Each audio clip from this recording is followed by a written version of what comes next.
Un grillo en tu almohada. Lecturas compartidas.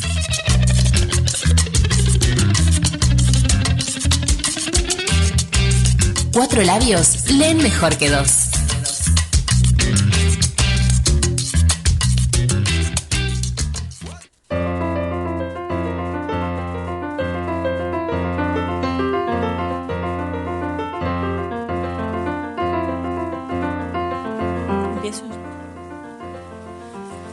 La ciudad es un museo a cielo abierto que no cuenta con un guión curatorial. Su guión es atípico.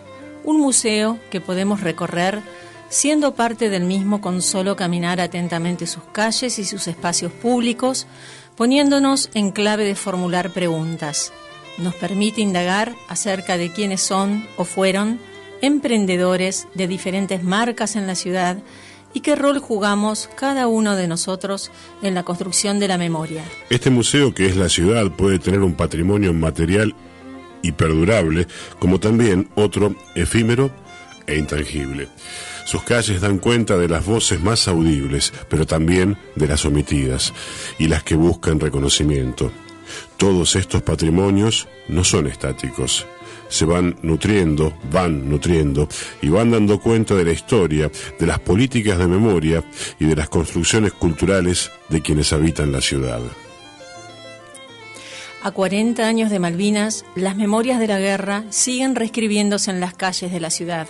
Nuevas marcas, murales, señalamientos en plazas, escuelas, stickers en las islas, en comercios y autos. ¿Qué factores asisten a esa continua proliferación de inscripciones? ¿Qué rupturas y qué miradas emergen en esas nominaciones? Nuevos y viejos protagonistas pugnan por la memoria, por legitimar sus voces en nuevas y actuales batallas. Les invitamos a un recorrido por este museo a cielo abierto a través de una percepción atenta, activa y reflexiva sobre aquellos espacios que concentran sentidos del pasado. El ejercicio de memoria situada y desnaturalizadora nos permite hacernos preguntas, ensayar explicaciones e identificarnos y comprometernos con esta historia que nos atraviesa. Les proponemos una escucha atenta de los relatos que, en primera persona, hacen quienes estuvieron involucrados de una u otra manera en la guerra. Por último, a partir de este cuaderno 7, aspiramos a que todas estas acciones que sugerimos tengan como objetivo fundamental que la escuela sea el ámbito por excelencia para pensar y trabajar por la paz, así como la escuela argentina durante todo el siglo XX fue capaz de fabricar argentinitos y moldear cabezas que cantaran con emoción «O juremos con gloria morir», hoy aspiramos a construir y a cimentar un presente y un futuro donde la única alternativa sea la paz. Revisitar, aunque suene un lugar común, la idea de que la historia es maestra y además está medio cansada de enseñar siempre lo mismo.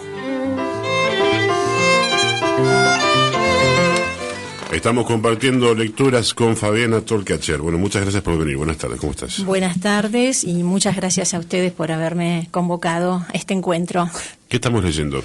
Bueno, estamos leyendo un libro recién salido del horno que se llama Voces de Malvinas, Posguerra, Memorias y Soberanías en Bahía Blanca, cuyas autoras, Sandra Rossetti y Rocío Parga, han llevado adelante esta línea de investigación desde el Departamento de Humanidades en el marco de un proyecto dentro del departamento. Además, ellas han sido seleccionadas en 2015 por un proyecto que se llamó Malvinas en la Universidad, esto ya convocado por el Ministerio de Relaciones Exteriores, Políticas Universitarias en aquel entonces. Así que estas compañeras hace más de 10 años vienen trabajando con esta temática, con una suerte de propuesta de polifonía de voces, donde esas voces no son solo los excombatientes, sino hijas, madres, los grafitis de las canchas de fútbol, En fin, hay una diversidad de fuentes y de modos de leer esta temática, porque si bien la guerra transcurrió en 70 y pico días, ya llevamos más de 40 años de posguerra, y un poco lo que están indagando y reflexionando Rocío y Sandra es cómo se tramita esta posguerra. Cabe agregar que si bien ellas son las autoras fundamentales de este libro y son quienes han encabezado esta línea de investigación, este cuaderno, como los otros, porque este cuaderno pertenece a una línea editorial, por eso se llama Colección Cuadernos de Historia del Sur Bonaerense, hay varios colaboradores, hay otros autores, coautores, algunos del departamento y otras compañeras y compañeros que trabajan en otras instituciones educativas, periodistas, artistas plásticos, bueno, algunos que han leído con vos, como creo Mario Ortiz, ¿no? Porque también está acá la literatura local y Malvinas, el género epistolar, etcétera. ¿Por qué elegiste este texto, este tema? Bueno, lo elegí porque la verdad salió la semana pasada, todavía no hicimos la presentación oficial.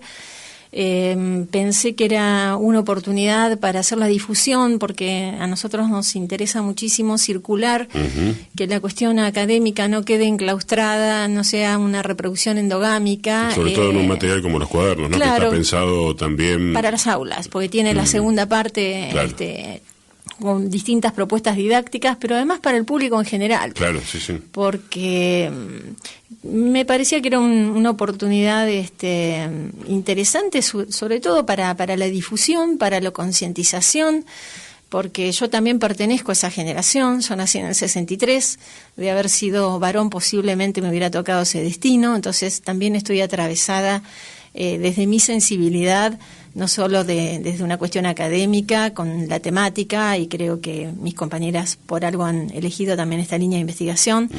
Así que, bueno, un poco por eso. Pensé mucho que traer previamente a esto, pero dije, qué mejor lo que hacemos nosotros, algo local, algo situado, porque si es por hablar de literatura, muchos autores me conmueven, pero es algo, digamos, que ha tenido otra difusión y quizás otra persona pueda dar cuenta con más profundidad que yo. Pero este es un laburo que lo conozco de adentro y que lo venimos apuntalando ya hace muchos años. Hablabas de polifonía. Y claro, Malvinas es un tema complejo desde los posicionamientos de distintas corrientes en ese momento, pocas voces críticas respecto de cuánto implicaba legitimación de la dictadura. Pienso, bueno, en el ámbito de Retro, Sarlo, Leonardo Cisner, algunos más, pero vino un nacionalismo que se llevó puesto todo ahí, por un lado. Por otro lado, el tema antibritánico, que es más largo en la historia argentina, es decir, las fibras que toca también esa guerra, que están enraizadas en la propia historia, y también la perspectiva, justamente ya con el diario, no con el diario de lunes, sino histórica, de mirar para atrás desde esta actualidad, donde comprender todos los matices implica tal vez tener una mirada más enriquecida y no tan de posicionamiento sobre moral, digamos, ¿no? Sobre la cuestión. Esta introducción para preguntarte qué esa polifonía, qué termina diciendo o cuántas voces conviven ahí. Bueno, justamente cuando hablamos de polifonía hablamos de la diversidad. Y nuestro trabajo es rescatar eso. Por supuesto que hay un posicionamiento, y eso ya está explícito en el prólogo que leí cuando hablamos de la apuesta absolutamente en la paz, no naturalizar que la guerra es algo que es un hecho inevitable, aunque continúa. Particularmente quienes hemos compartido este trabajo creemos que los seres humanos se maten entre sí es la mayor barbarie de nuestra especie. Justamente hay en la parte pedagógica, en ese aspecto, hay dos ejes, y uno es que se denomina núcleo problemático, el menos común de los sentidos, la elaboración de un sentido común, y tiene que ver con eso, con desnaturalizar la guerra y cómo esto se va permeando desde el jardín de infantes, ¿no? Y cómo las madres también, de alguna manera, hijas de esa escuela argentina, ¿no? Con esas cabezas, esa fábrica de argentinitos, Y el segundo nudo problemático se llama no juremos con gloria a morir, de construir al héroe. Entonces ahí se abren muchas preguntas. En ese sentido, no es un libro que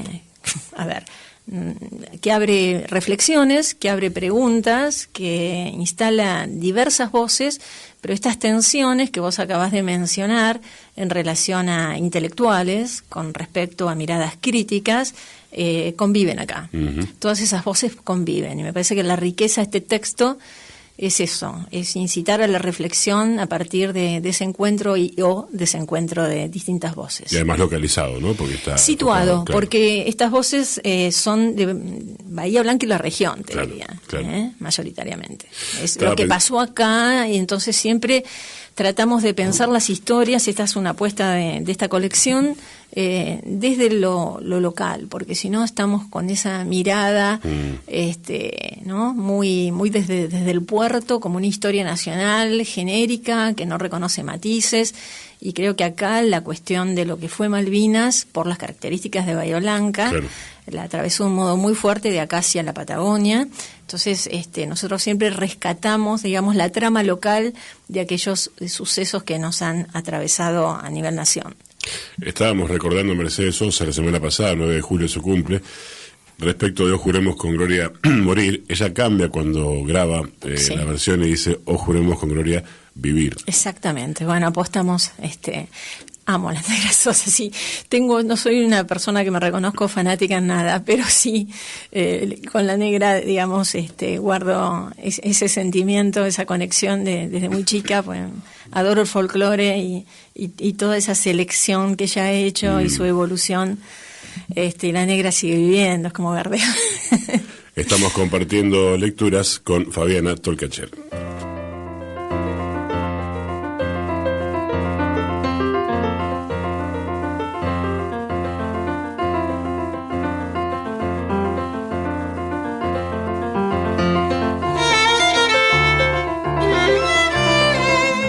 En el contexto de malvinización inicial, las agrupaciones de excombatientes significaron un primer espacio de contención. Según relata Guillermo de la Fuente, actual presidente del Centro de Veteranos de Guerra de Bahía Blanca, esta asociación comenzó a conformarse entre 1982 y 1983 y ha atravesado distintos periodos. En la instancia inicial se les comenzaron a acercar las instituciones patrióticas, belgranianos, sanmartinianos, brownianos, que tenían una larga y legitimada trayectoria en la ciudad. Las disputas por tener voz se convirtieron en uno de los ejes de lucha por la legitimación de su verdad. ¿Quiénes hablaban en los actos? ¿Qué rol ocupaban las llamadas instituciones patrióticas de Bahía Blanca? Y ahora... Con esa impronta, entonces, nosotros seguíamos siendo colimbas. Eso duró mucho tiempo, hasta que un día los mandamos a cagar a todos. A ver, flaco, deja de contar mi historia, que la tengo que contar yo. Nosotros en ese momento ni siquiera teníamos el micrófono el 2 de abril. Lo tenían las instituciones patrióticas y nosotros planteábamos que teníamos cosas para decir. Hasta que un día los mandamos a la mierda.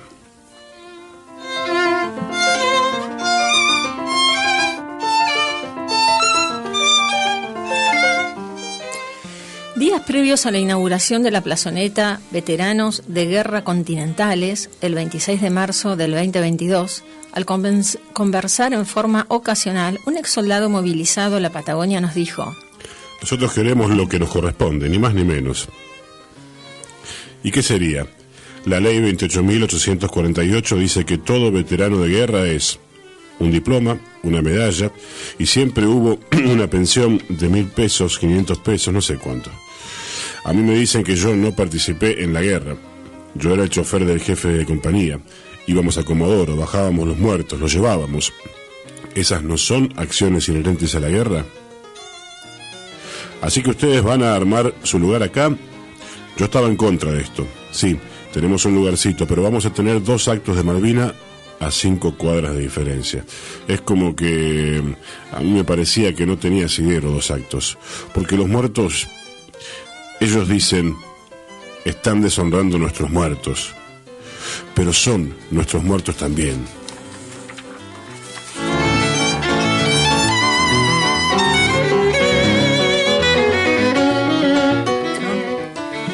Fue trasladado de Ramos Mejía a Puerto Belgrano a hacer la instrucción en la Armada y posteriormente resultó destinado al barco Penélope, el más viejo de la Guerra de Malvinas, decomisado por la Armada para transporte de combustible, víveres y ropa.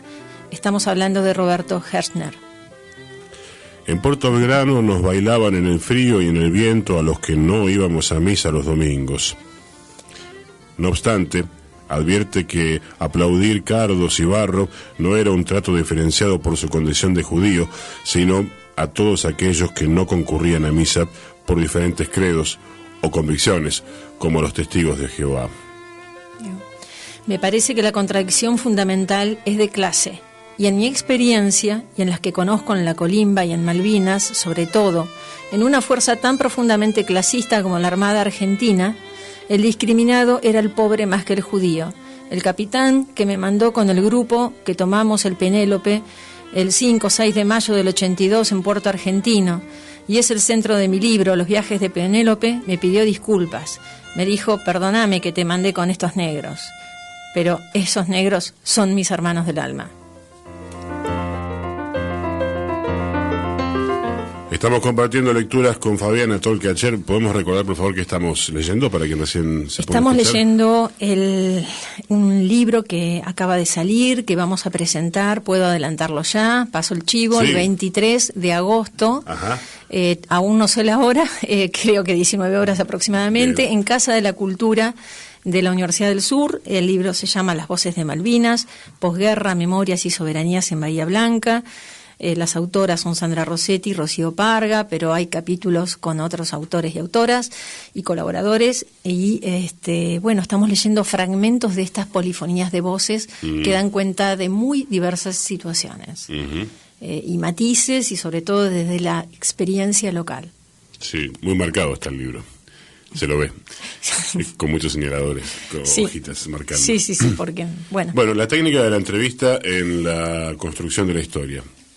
Esto sería, dicho a modo de oración, pero como pregunta. ¿Qué valor le das a ese registro oral? Bueno, mira, el registro oral es un registro privilegiado y podemos acudir a él cuando estamos trabajando en un arco, digamos, temporal de lo que se denomina la historia reciente, donde la generación aún es una generación que está viva. Entonces, qué mejor que contar el relato de las experiencias en primera persona. La riqueza de la historia oral, en algún momento, desde una perspectiva muy positivista, fue objetada por la falta de distancia, etcétera, etcétera, pero bueno, realmente tiene la gran riqueza y la potencia justamente por eso. Nosotros no creemos en un concepto de objetividad neutra, sino que es cada narración, cada discurso, cada reconstrucción. Hay, por supuesto, cruzamientos con otro tipo de fuentes y reflexiones que tiene que ver con la metodología del historiador, pero actualmente la historia oral y la memoria oral es una fuente sumamente legitimada dentro del campo historiográfico, y tenemos que tener en cuenta que hay muchísimos pueblos y comunidades que la transmisión es a través de la oralidad. Así que creo que nosotros ya la hemos puesto en valor a través de nuestro laburo en casi todos nuestros textos, y realmente es una oportunidad muy impresionante, y hasta te diría que tiene también una dimensión reparadora para aquellas personas que sufrieron experiencias traumáticas. La oportunidad de la escucha, la oportunidad del decir, y esto de la cual hablaba Guillermo Lafuente, ¿no? Tomar la palabra. Había una visión que planteaba que para hacer historia había que dejar pasar X cantidad de tiempo, ¿no? Por ejemplo, digo, bueno, para vos te dedicás, pero para la gente que por ahí no. Sí, bueno, fue un debate que yo creo que ya está saldado, que es un debate viejo. En algún momento Romero, el historiador, tuvo algunos reparos sobre la legitimidad del campo de la historia reciente como un campo en historia en construcción, como que había mucha implicación. Sí. Yo creo que, digamos, siempre hay una implicación, hay que saber cómo trabajar con eso. Claro. Y me parece que está que es una cuestión de honestidad intelectual, explicitar los posicionamientos. Claro, sí, como si uno no fuera a tener prejuicios acercándose a la historia de Grecia, por ejemplo. Absolutamente, porque siempre hay una mirada desde la cual vos te acercás a una historia así hayan transcurrido más de 500 siglos. Claro. Siempre hay una mirada, un posicionamiento, no existe la neutralidad, mucho menos en cualquier disciplina científica, porque los que investigamos somos sujetos y estamos atravesados por un horizonte cultural, por una ideología, por una formación, hemos sido formateados en determinadas perspectivas, y bueno, lo bueno es tomar conciencia de eso y que el conocimiento y la construcción del conocimiento también sea asumido, digamos, como una tarea de autoconciencia. A veces no sé dónde estoy parado, sería una oración que resume un sentimiento que voy a confesar. A veces camino por las calles de la ciudad con cierta sensación de angustia y desesperación de decir, no sé dónde estoy parado, en el sentido de no sé nada de todo esto, más allá de 2 o 3 cosas. Me refiero de los edificios, pero edificios en el sentido amplio, de cada una de las casitas. ¿Qué habrá pasado acá, en este lugar, en esta casa, en esta esquina? Por supuesto no se puede saber todo de todo, pero me da la sensación de que sabemos muy poquito de poco en la ciudad respecto de nuestra propia historia, y eso es o aquí la pregunta, ¿sabemos dónde estamos parados? O me refiero más comunitariamente, ¿no? Porque más allá de quienes estudian, a mí me da la sensación de que todavía hay mucha distancia entre mirar las paredes de los edificios de las casas y ver en esas paredes su transcurso y por ende sus significados, ¿no? Sí, mira, parece paradójico, pero hay una invisibilización y una naturalización de las materialidades en lo cotidiano. Uno nace en un barrio y te parece que ese cartel y que el nombre de esa calle estuvieron siempre y que están siempre como el árbol o la planta que crece. Entonces está como despojado de toda una política de la memoria que dio origen a que en algún momento, en vinculación con algún proyecto político, se valorara determinado nombre o nominación o espacio público para decir tienen que entrar, digamos, a la inmortalidad de la historia, ¿no? Pero el ciudadano común de a pie en general no prestamos atención a esto en nuestro lugar. Ahora vos vas a visitar, tenés la suerte de viajar, vas a hacer un city tour a la ciudad de otro hemisferio y ahí tenés una mirada atenta. Sí. Nosotros tratamos, en esta era donde todo son las redes, es la digitalización, la virtualidad, de una pedagogía de caminar, poner el cuerpo y lo sensorial también como una experiencia de aprendizaje, de volver a eso y volver a mirar con otros ojos. Lo que siempre vimos, pero que nunca abrimos preguntas a las materialidades que nos rodean. Claro, ¿qué significa esto? Es una pregunta. Por eso la ciudad como un museo a cielo abierto, donde no es un guión espontáneo, no es como el árbol, insisto, no está dado, no son cuestiones naturales, ni el árbol plantado, ¿no? A veces son especies foráneas, pero entendés la metáfora a la cual aludo, ¿no? Entonces, muy pocas veces hacemos preguntas a los monumentos, a los nombres de las calles, por qué está, quién lo puso, a qué proyecto político se quería legitimar en ese momento, quiénes tuvieron el poder de la nominación, así como el poder de la palabra. Claro. Estamos compartiendo lecturas y recién retomando algunas ideas del prólogo también, con Fabiana Tolcachero.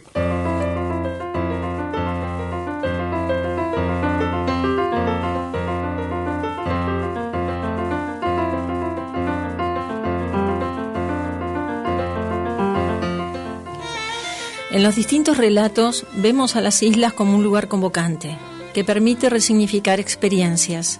En cada uno de estos testimonios, ya sea de excombatientes, de hijas o de quienes van por primera vez a Malvinas a nadar, se devela el ejercicio de otra soberanía, fruto de un modo individual de entenderla, diferente de la soberanía planteada desde los estados.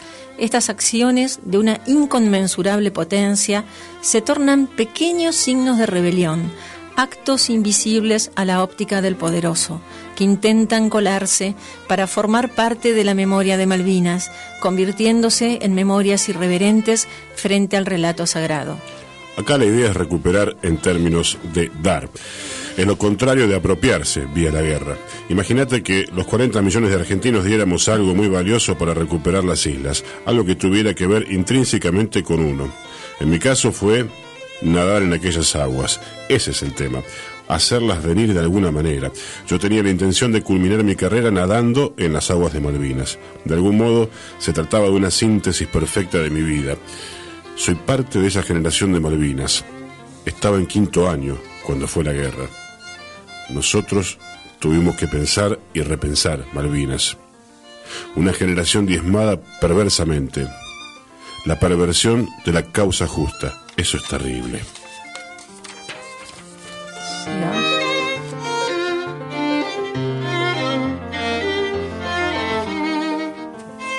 En los testimonios que destacamos, el habitar construye identidad y brinda una experiencia con la potencialidad de ser transmitida. Dicha experiencia aparece como factor común en las memorias, en el mármol que se siente frío de las islas, en el frío de estas aguas. El frío te paraliza el cuerpo, anudando el espacio geográfico con el histórico.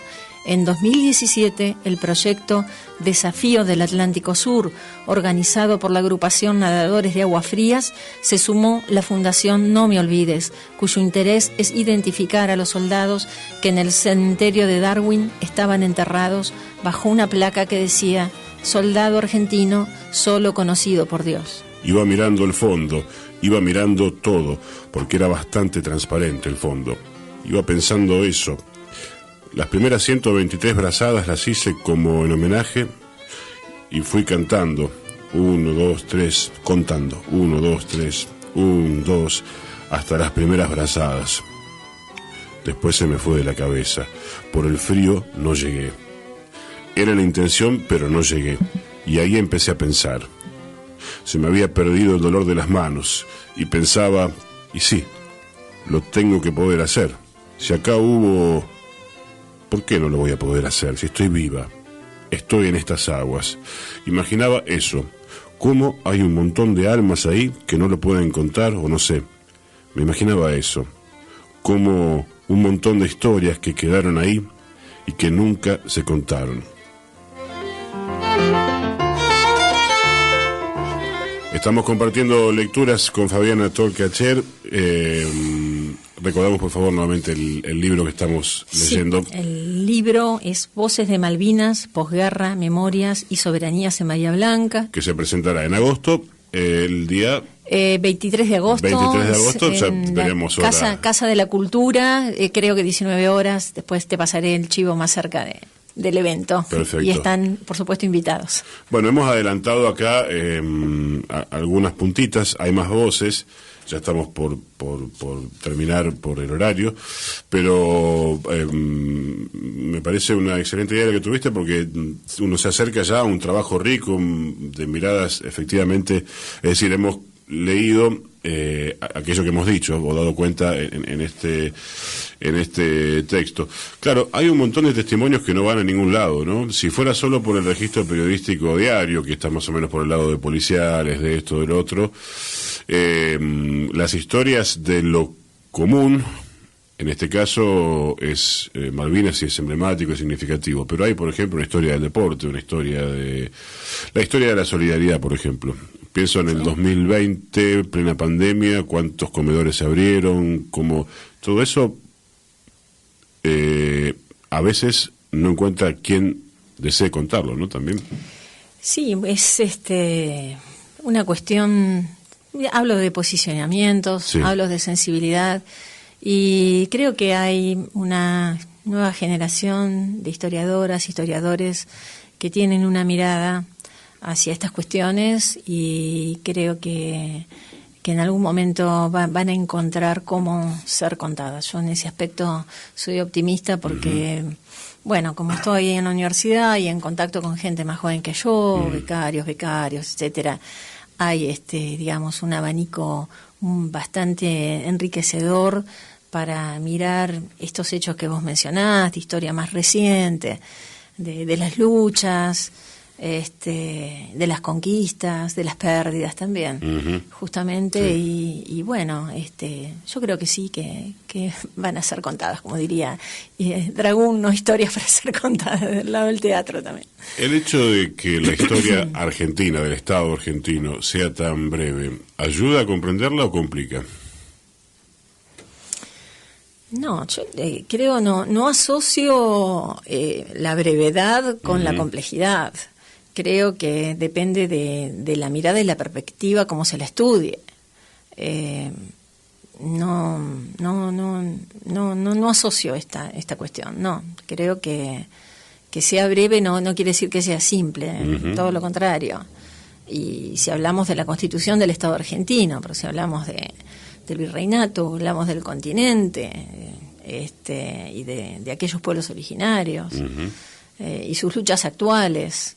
Imagínate que hay, para mí, no es una frase hecha, pero hay un pasado que habita el presente, y aquellas opresiones que no fueron resueltas entonces vuelven y se reciclan con nuevos formatos, y creo que, bueno, hay muchas cuestiones muy complejas no resueltas con la Constitución del Estado Nacional. Y volviendo a la literatura, creo que el título de Andrés Rivera, La Revolución es un sueño eterno, sintetiza mucho de aquellas cuestiones que no se han logrado, como en estos 40 años de democracia, ¿no? Vuelve en la resistencia, estaba pensando, vuelve en algunas estigmatizaciones del Estado argentino. Por ejemplo, pienso en, no sé, en la figura de Bullrich o en la figura de Spert, poniendo a los pueblos originarios como el enemigo del Estado, ¿no? Algo que en algún momento hubiera parecido ya terminado, regresa con firmeza. Realmente hay cuestiones que parecían saldadas. Ya con la Constitución del 94 tienen un reconocimiento como pueblos preexistentes al Estado Nacional. Y la verdad que estos nuevos elencos políticos, que creo que no es un fenómeno local, sino regional y hasta mundial, lamentablemente es como que vuelven cuestiones como el negacionismo, la estigmatización, y esto apunta, me parece a mí, a algo que ya estaba en la dictadura o estuvo en las dictaduras, que es la creación de un enemigo interno. ¿No? Podía ser el subversivo, ahora, en fin, los pueblos originarios, vimos estas personas que vos mencionás. Bueno, sí, como dos ejemplos, ¿no? Como dos ejemplos, pero creo que hay una cuestión de estas derechas muy violentas, que los politólogos, bueno, se encargan de estudiar mucho. No sé si ustedes, alguien leyó algo del libro de Feyerstein, ¿no? La construcción del enano fascista. O él vino acá a Bahía Blanca hace unos años. Yo le presenté un libro con una compañera que se llamaba Los dos demonios recargados, ¿no? ¿Por qué otra vez la teoría de los dos demonios, ¿no? Durante el macrismo. Entonces, bueno, creo que esta cuestión del enemigo interno tiene que ver con proyectos políticos que van a cercenar derechos muy regresivos para unas minorías en esa concentración de la riqueza. O el problema, se habla de la pobreza, pero en realidad la pobreza es el resultado de la obscena concentración de la riqueza. Entonces, si vamos a un mundo que tiende hacia eso, a un capitalismo descarnado, entonces necesitan crear un enemigo interno para justificar palos, ¿no? Cárcel o palos, como dijo alguno de estos personajes. Muchísimas gracias por venir. No, por favor, un placer y que tengas muy buen día. Igualmente. Fabiana Tolcacher pasó por Lecturas Compartidas.